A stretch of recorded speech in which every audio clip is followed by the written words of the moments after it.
Assalamu alaikum. This podcast has been brought to you by SeekersGuidance, the global Islamic seminary. Help us spread the light of prophetic guidance to millions around the world by becoming a monthly supporter. Make a small donation at SeekersGuidance.org/donate. As little as $10 a month can help people find life-changing guidance. Is it permissible to attend gatherings of knowledge or remembrance where there is no physical barrier in between genders? Is it permissible to attend gatherings of learning where there is no physical barrier between the men and the women?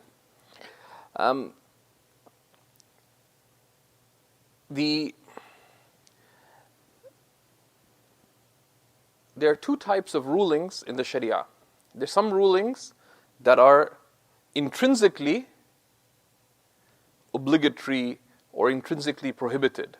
There is something that's in itself incumbent or in itself impermissible. Right?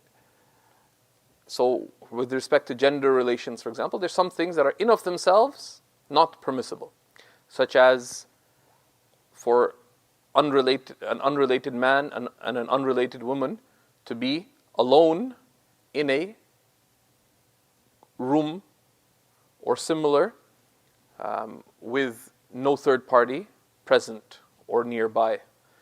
So that's in itself impermissible. Direct physical contact between an unrelated man and woman is in itself impermissible. Looking with desire at someone of the opposite sex who's not your spouse is directly impermissible. And then there's things that are impermissible because they would lead to the impermissible. Insofar as they lead to the impermissible. So, the basis of interaction with the opposite sex is that there's caution that is called for, because we recognize the reality of there being desire in actual or potential between men and women. That's how Allah subhanahu wa ta'ala has created male and female, that He has placed inclination within us for them. So the basis of gender interaction is caution and restraint.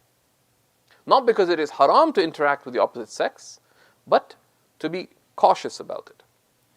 And given the reality of potential harm through falling into the impermissible, that one avoids interaction unless there's clear need or benefit.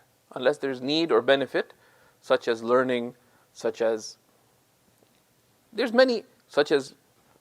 business dealings, other situations, as long as it's done in a manner, so when there's need or benefit in the interaction, to the extent of the interaction, there's nothing wrong with it, as long as it's done upholding Islamic etiquette, proper manners of that. So, then what about a barrier? A barrier, if it facilitates the reduction of unnecessary interaction, is a means to an end, which is there being dignified restraint in interaction. How that dignified restraint in interaction is manifest in different circumstances may differ. Is it an absolute rule? No, it's not an absolute rule. Has it been one way of facilitating that dignified restraint? Yes, it has been in many cultures, and some it hasn't. Okay. So, for that, one would do well to consult, local teachers, etc., about what would be suitable in one's circumstances. One should have teachers whom one trusts regarding that, and in different contexts, they may be, and different audiences, there may be different levels of expectations as well. So it's not an absolute requirement to have a barrier. Here at the Hub, we do have a barrier, but I will personally give, like if I'm teaching on a university campus, etc., and there is reasonable separation between the men and the women, etc., but the absence of a barrier does not in itself make the gathering impermissible. Thank you for listening. This podcast was brought to you by SeekersGuidance, the global Islamic seminary. Visit SeekersGuidance.org to access reliable Islamic knowledge taught by qualified teachers. We offer a wide range of courses, podcasts, articles, and a world-class answer service. Support us in spreading free, reliable Islamic knowledge to millions around the world by becoming a monthly supporter. Visit SeekersGuidance.org/donate and make a small monthly commitment today. Our beloved Prophet, peace and blessings be upon him, said, "Whoever guides someone to goodness will have a similar reward." So don't forget to share this podcast and spread prophetic guidance.